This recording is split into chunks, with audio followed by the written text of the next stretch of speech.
Apa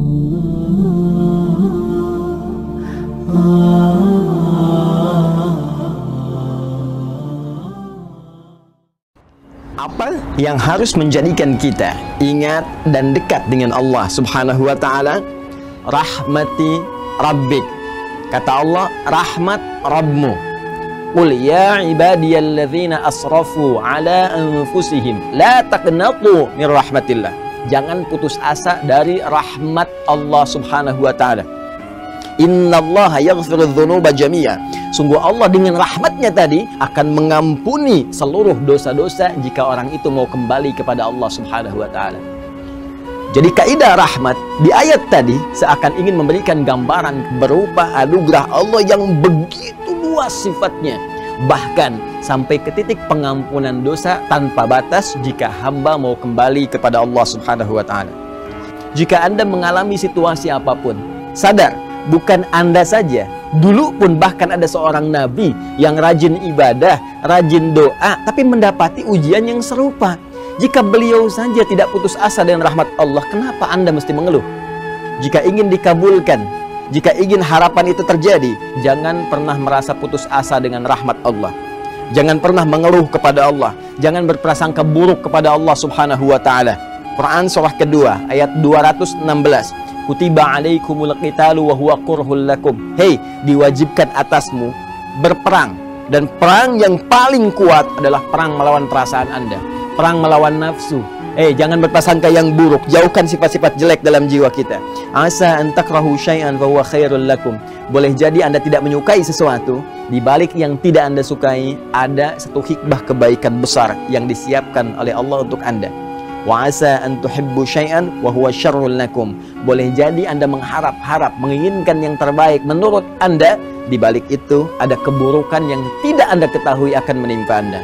Wallahu ya'lamu wa antum la ta'lamun. Karena Allah Maha mengetahui masa depan, sedangkan daya pandang, daya tangkap Anda hanya untuk saat ini saja. Kata Allah, jika Anda menginginkan rahmatku yang tanpa batas tadi, maka pertama, jangan pernah putus asa. Kedua, tingkatkan sifat penghambaan. Ketiga, awali dengan doa yang khusyuk kepada Allah.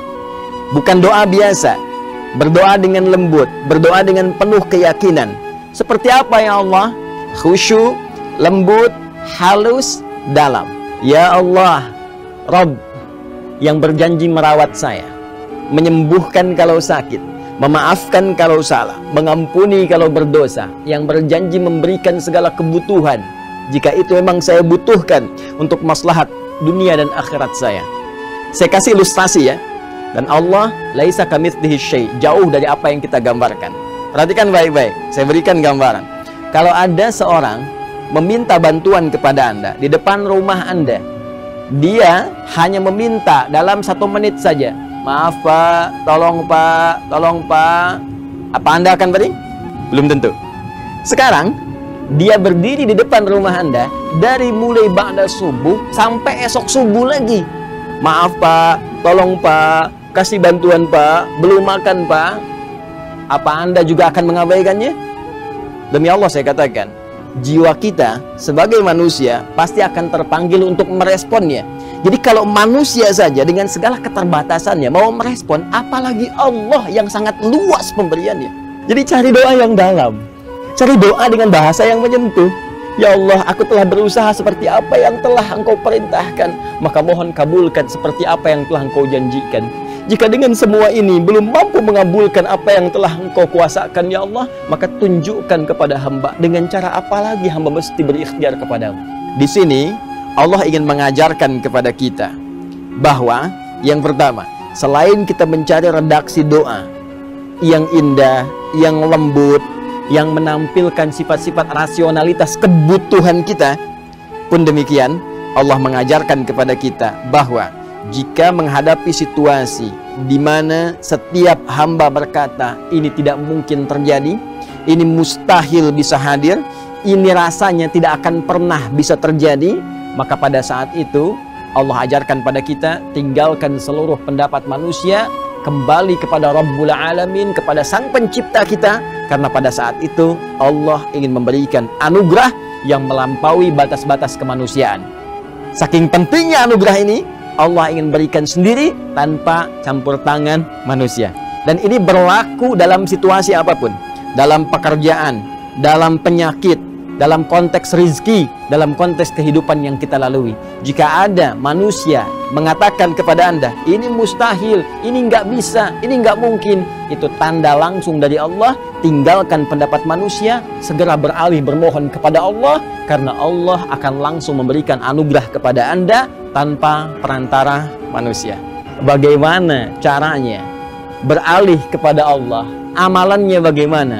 Kapan saat tepatnya berdoa tadi? Seperti apa keadaan kita meminta? Quran surah ketiga Ali Imran ayat 38 sampai dengan 39.